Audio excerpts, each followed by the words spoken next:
And so today we're going to talk about using design thinking to build the career of your dreams. And so we're calling it Careers by Design. So you were asked earlier to imagine a person who is an engineer born in Asia and CEO of a company. If you guys are comfortable, do you mind writing in the chat maybe what came to mind? Because I think a lot of us have an idea of what a person is based on their roles that they play, based on where they come from, based on what they do. But there's a lot more to a person. And so as you guys are thinking about that, if you're also comfortable writing down what you guys thought when you saw imagining a person who's active with their kids' lives, does yoga, or figure skates. Now, it sounds like it's two different people, but it's actually the same person. In fact, this describes me. And I think when I write these things down about myself, I know they're true, but they don't encompass all of me. And we're in a state and an environment where we need to bring our whole entire true selves into the environments that we're in. Yeah, there's a balance component to it for sure. Yeah. And so where we live helps shape the culture that we are part of. And so these are all images that I think represent the Canadian culture. We have a lot of snow. Some parts have mountains, some parts have lakes, oceans, forests, cities, and we're known for our maple leaf. But the people in this country are so much more than that. And to give you a bit of a background, I was born in Asia. I was actually born in Turkey, in Istanbul, on the Asian side of Istanbul. And so just that descriptor Asia can mean so many different things. I emigrated here with my family when I was around 7.5, 8 years old. And I think the culture that I came from also helped shape me and how I think about things, but it also shapes how people view me as well. And so as you guys are thinking about the career of your dreams, try to focus in more on yourself and how you feel about where you want to be going. Sometimes other things that are associated with Turkey, this was the Grand Bazaar, so probably the oldest shopping center known to man. We're known for some of our spices. In the middle, there's Cappadocia, which are these homes built into caves that a lot of people love doing the hot air balloon rides over. And then also it is a very Muslim country. And so some very beautiful mosques, as well as Istanbul itself is on the Bosphorus and is divided into Europe and Asia with the Bosphorus. So there's a whole bunch of melding of cultures and societies all together in one space. And so that's just a small part of me.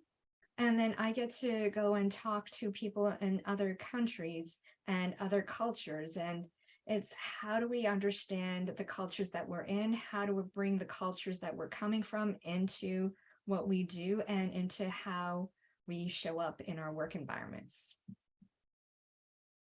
A lot of the time, companies around us are doing a really good job of this. And so I'm based here in Canada, in Ottawa, and Tim Hortons is still a big part of our culture. And so when you look at Tim Hortons and social media for Tim Hortons, in Canada, you'll notice the image on the left with the coffee cup and a bagel. Can you guys guess what country the middle image is from for the social media for Tim Hortons? And extra points if you can guess what that is that is being displayed in the picture. Feel free to write in the chat. And I'm going to wait another minute. And then also the image on the right. Can you guys guess what country that Instagram image is from for Tim Hortons? So for the middle one, if you guys guess the UK, you are correct. Oh, yeah. And in the middle, it is Donut Chicken Burger. Yeah, it's the UK. So really fascinating. Then the image on the right is actually from Mexico. So companies around us are doing a really good job of understanding the consumers and showcasing what they can provide to them. And now, as you guys are thinking about your own career, thinking of yourself as your own organization, your own client, thinking through what are some of the things that you want in your life to represent you. A lot of how we're going to do that today, and as part of design thinking, which we're going to chat about in a second, is watching differences in people's behavior, what people say, what people do, what we say and what we do, noticing some of the similarities, listening, and also doing some ethnographic research. For when we're talking about ourselves, that ethnographic research is going to be really interesting. If we get a chance, we'll chat on that. A lot of it is about observing ourselves. So what is the mindset we need to have, and what are some of the tools that we can use to observe ourselves? So we're going to chat about design thinking in a second to be able to develop careers. For those that aren't as familiar with design thinking, it can be used both for projects as well as for culture shifts. And today we're actually going to be using it for our career design and career development. Before I touch on what design thinking is, it's really important to pull back and think about yourself and some of the things that you like to do, some of the things that you get energy doing. And as I'm chatting through the presentation, feel free to continue to think about that. Everyone is going through their own experiences. So as an example, a few weeks ago, I actually, over the last couple of months, recently got back into figure skating. I had done it growing up and had done it a little bit on and off as an adult, but I found out there was an international skating competition in September in Ottawa. So I got a coach, a program, trained for it, really happy with the performance. And now I'm continuing to skate. And a few weeks ago, I had some ice time at a rink with two other ladies that I hadn't really skated as much with before. And they were in their early 20s, and I'm in my later 40s. And we spent probably about the first 5-10 minutes warming up, skating around the ice. And then one of the girls opened up with a double axel. And so for those that don't know figure skating, it's 2.5 revolutions in the air. And then she proceeded to do triple jumps, one triple after another, executed flawlessly. She was doing combinations. It was amazing to watch. And then as I'm watching this, I'm appreciating how great she is, but also in the back of my mind thinking, is this what the standard is for people in their late teens, early 20s? And I was starting to think, oh my God, I can't do those things. I couldn't ever do those things. I can't even do a single axel right now. And all these things started to play in my head. And I managed to psych myself out and feel a little demoralized by this. And I went home. That day, my coach wasn't there, but I got a chance to see her 2 days later. And I was explaining to her my experience. And she said, oh, well, she's number 5 in all of Canada. And it kind of made me sit back and think, why am I comparing myself to other people, first of all? And secondly, oh my God, everyone is going through their own experience. Everyone has different backgrounds. Everyone has different goals. And we have to really make sure that we understand what our goals are. For me, I don't intend to compete in nationals. And that's not anything that I have ever had as a goal. And so as we go through our careers, as we think about designing our careers, it's really fascinating to pull back and think about where we want to go, where we came from, our values, how we want to live our lives, and focus on that rather than focusing on what other people are doing, because they're on their own journey. The places that they want to go to are totally different than you or I. And so pulling back and thinking through, where is it that we want to be going? And so ignore what everyone else is doing. Your life is yours, and your lives should be, at least if you want them to be, about getting beyond your own barriers. And so breaking your own limits. So I mentioned this initially because I really want you guys to focus in on yourselves. We have family, we have influences, but today is about focusing in on what we want ourselves. So I'm going to do a quick review of design thinking, the methodology and mindset, as well as the tools, and then talk a lot more about how design thinking can be applied for your career design. So this is actually an image that I took of a log a few years ago as I was walking through Gatineau Park with a friend of mine. I walked by and I noticed it's really weird that these branches are coming off of this log, and it looked like they were lined up by somebody, and I thought that's really weird.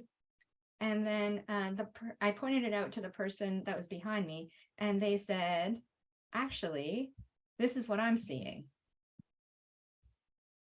And so I had just walked by this. The front of the log had eyes, a mouth, a tongue, antlers or ears, and then all these multiple legs. And it made me think, if we're only looking at things one perspective, we miss a lot of other things around us. And so design thinking is about looking at things from different perspectives. So if you do any research on design thinking or are familiar with design thinking, you know that it's a systematic approach that forces us to think about the full picture and help circumvent our natural tendencies to jump into solution mode. And organizations were really good at jumping into solution. Design thinking forces us to pull back and think about the problem and then think about the people in the problem. There's a huge focus on outcome rather than output. This is probably the model that you might see the most. It's through the Stanford D School. So it has 5 phases: empathize, define, ideate, prototype, and test. Today, we're going to talk a little bit about the empathize phase and a little bit about the prototype phase. So in our experience, we have spent some time in organizations, and what we find is a lot of the time people know what the initial problem is. So for us in our career, our initial problem is perhaps we're not happy where we're at. Perhaps we have more goals.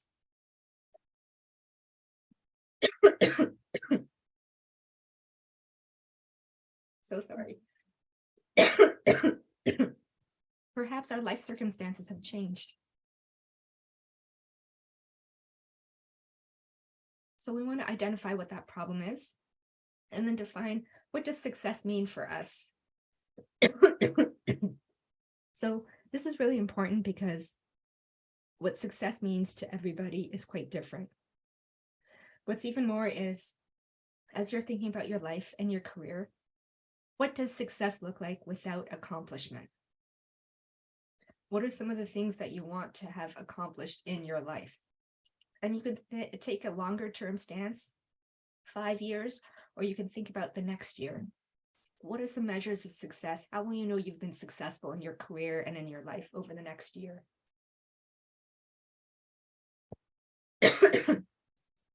So sorry. And then we're going to spend a little bit of time in the empathize phase, understanding ourselves a little bit better, and maybe thinking about our journeys and definitely our future journeys as we define the problem we want to solve, come up with ideas in the ideate phase, and then prototype and test.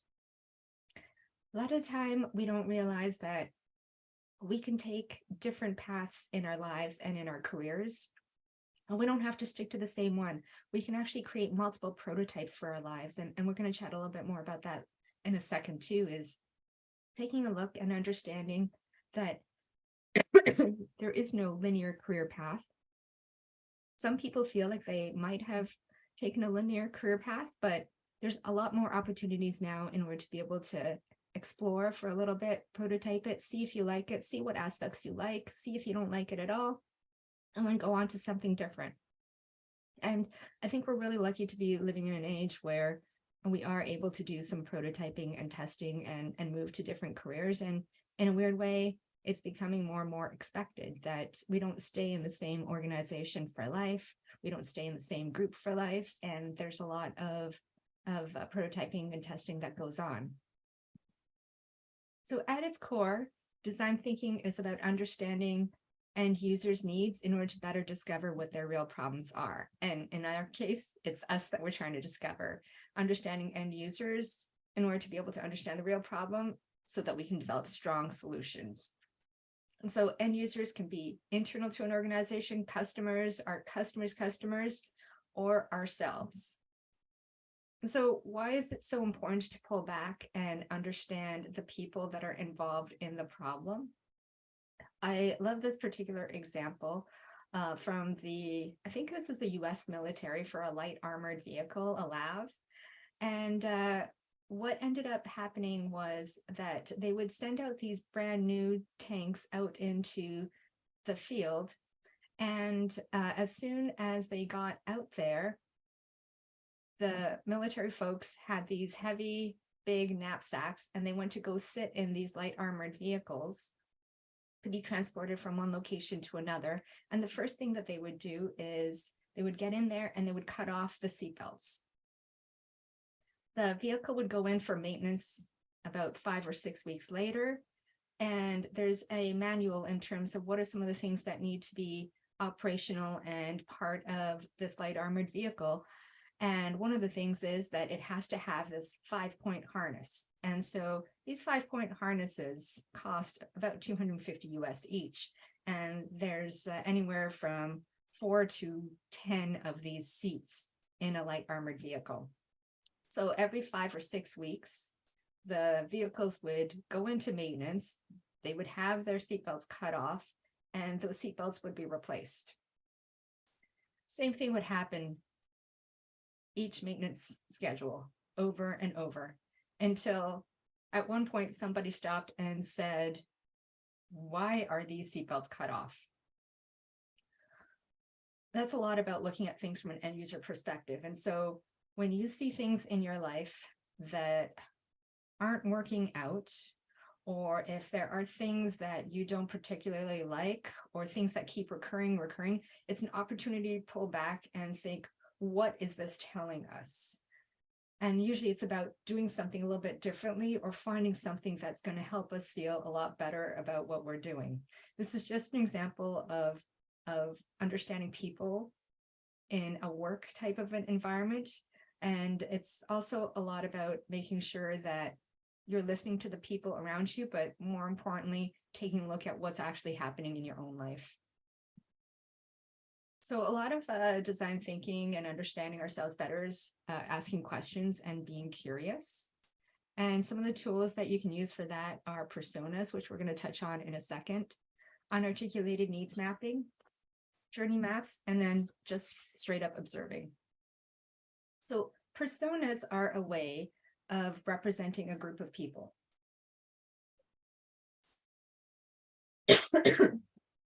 We're going to use personas to understand ourselves a little bit better. This is just a typical diagram I would use for business organizations to help them understand the different types of customers that they might have. So personas basically are used to group people together based on their behavior.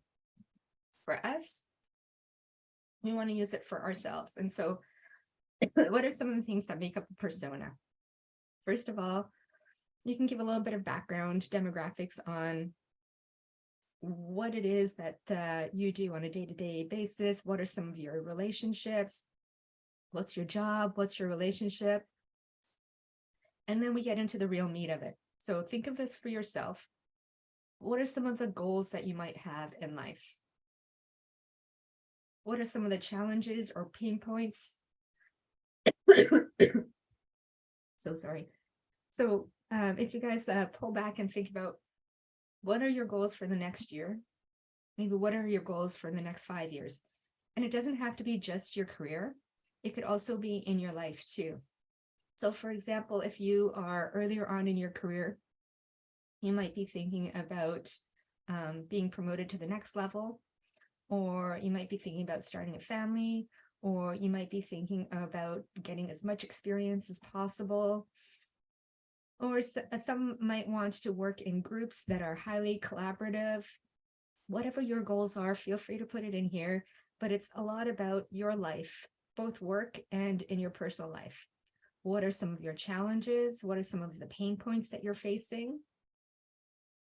And then I'm going to skip over mindset in a second and come back to it in a second. What are your values? And what are your fears?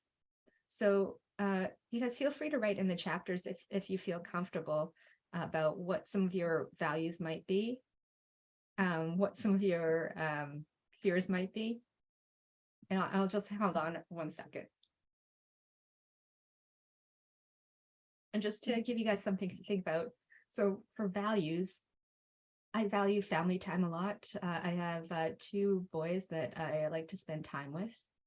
I value connection, whether it's to the people that I work with or to friends or family. And I also value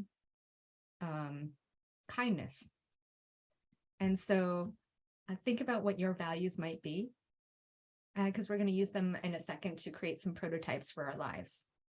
What are some of your fears? So you guys don't have to write any of your fears down, but I think most of us have fears, and it's really important to keep those in mind as well and provide a space to be able to share those. And then what is your mindset? What are some of the things that motivate you? And as you understand those, then it'll be a little bit easier to figure out which prototypes you might be more inclined to take. And then my favorite parts are, what are your expectations from life and from your career or from your job in the next year to next 5 years? What are your measures of success? What do you think, what would you like to happen in the next year or next 5 years that would make you think, okay, I've had a successful year. I've had a successful 5 years. I'm really happy with my career. So take time, think about that. And we'll send you some instructions on how to do this a little bit later as well too. But it's really important to pull back and spend the time to think through this. And I love doing this multiple times a year. I find at the end of the year or the beginning of the year are really great times too, as we're approaching New Year's, just to think through, where am I at now? Because I find goals shift, challenges shift, mindset and values even sometimes shift depending on what's going on in your life. And if you're working in a work environment within your team too, you guys can use pictures to figure out how you want to represent your groups. I love some of the comments in here. I value honesty, collaboration, teamwork, creativity, and self-direction. Yeah, that's awesome. And so then it's a matter of finding other environments where you can get that and have people around you with the same values and mindset. So pull back a little bit more too and think about, when are you the happiest at work? What are you doing in your work environment that you feel the happiest in? It could be taking time to check your emails in the morning, to spending time with colleagues, to organizing meetings. It could be anything, just as long as you know when you're happiest at your work. And you could do it for your current job or positions you might have had in the past. Next question is, when are you happiest in your personal life? So for me, I do love spending time with my kids. I love spending time outdoors a lot too. I love spending time skating. It could be swimming, hanging out with friends, cooking meals, whatever makes you the happiest in your personal life. And make sure you keep track of that. And then the final thing to think of as you're understanding yourself better is, what are things you want to accomplish in your life? And again, it could be in the next week, next 2 weeks, or it could be longer term. What are some things you've always wanted to do or accomplish? And I like the comments in here about people are happy with morning meetings. Some are happiest when their ideas are taken into account. Yeah, I love those. Yeah. And that's really great, because knowing those things means you want to look for opportunities in your career and in your life where you can get more of that. So the reason I had you guys think through when are you happiest in your work, in your home life, and what do you want to accomplish is I want you guys to think about life as a series of prototypes. And there could be multiple prototypes for your life, because the journey that you start on doesn't necessarily mean that's the route that you have to follow. And so I love this book called Designing Your Life. It's written by two Stanford professors. And what they recommend doing is pulling back and thinking through when you are the happiest. And we just did these questions. Basically, when are you happiest in your work, in your personal life, and with family, with hobbies? What do you like to do? And then if you could start from scratch right now and create different alternatives for your life, different prototypes, where and when would you like to get more of those things in? And so if we take a look at the chart that we're looking at right now, and we think through, well, for the next year, what are some of the things that I really want to be doing in my life?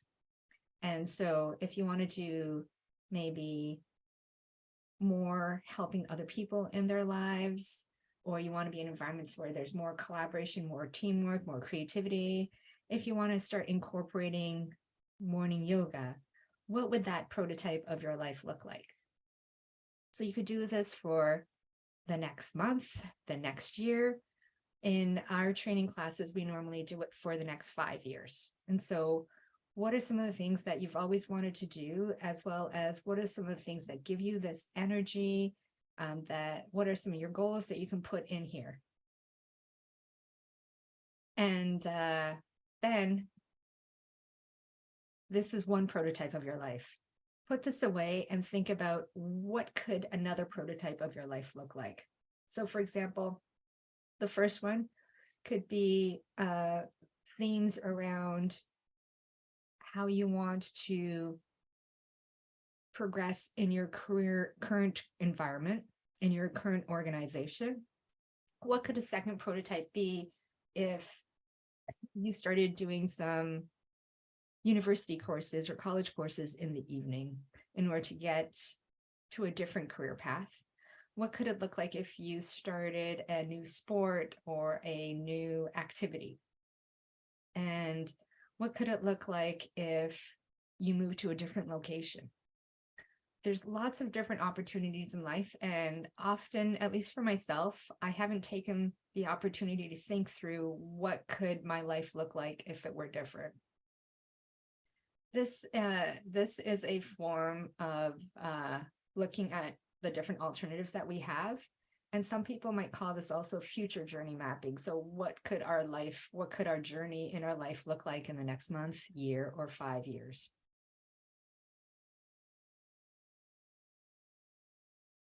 Sometimes in our lives, things might seem like we failed. And I don't like the term failure. I like to think of it as things that we are learning along the way. And I love to talk about failure versus unexpected results. And so sometimes as you're going through life, you might get some unexpected results, but they do provide information and insights. And so it's really important to pull back and understand what was learned from getting an unexpected result and evaluate the new information to figure out how or if you're going to pivot. So the reason this is really important is even in our work lives, we end up with some quote unquote failures, but they're just opportunities to learn. So one of my favorite examples to give on this one is there was actually a game for mobile devices called Air Patriots, and they released a new version. And what happened is when they released this new version, their user retention rate dropped by 70% and their revenue dropped by 30%. That's a lot. And so they went back and they thought, well, why such a drop? And they realized that they had inadvertently increased the game difficulty. And so you're thinking someone's getting in big trouble because the revenues dropped 70%, 30%, and their retention rate dropped 70%. But what they did was they pulled back and said, that's really interesting. What would happen if we did the opposite? What if we made the game less difficult?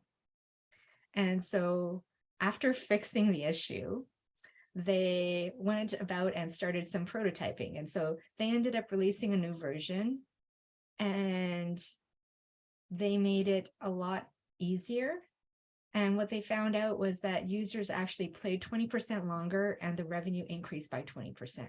So so they've learned from the increasing the difficulty by 10%, they've reduced the difficulty by 10%, and it changed up too. And I think the same thing happens in our lives.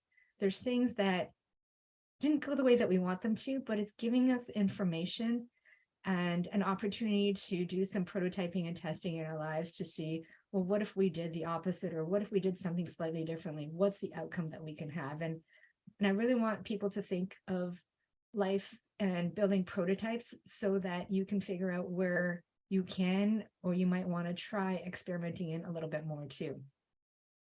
I'm actually going to skip over those next two slides. And so as you guys are thinking through this, there's a few takeaways I want you guys to come away with. Is spend the time to get to understand yourself a little bit better. It's really important to understand the people around you, but sometimes we don't make the time to understand ourselves and where we want to go. What are our goals? What are our challenges, values, fears? What do we consider measures of success? And what are our expectations from life? And then think through, well, what could some prototypes of my life be based on the things that I enjoy doing in my work environment, in my home environment, in my family life? And if you guys have any information, any feedback for us, love hearing feedback. I find feedback is a gift, and it's an opportunity for us to get a little bit better. So feel free to contact us at info@spring2innovation.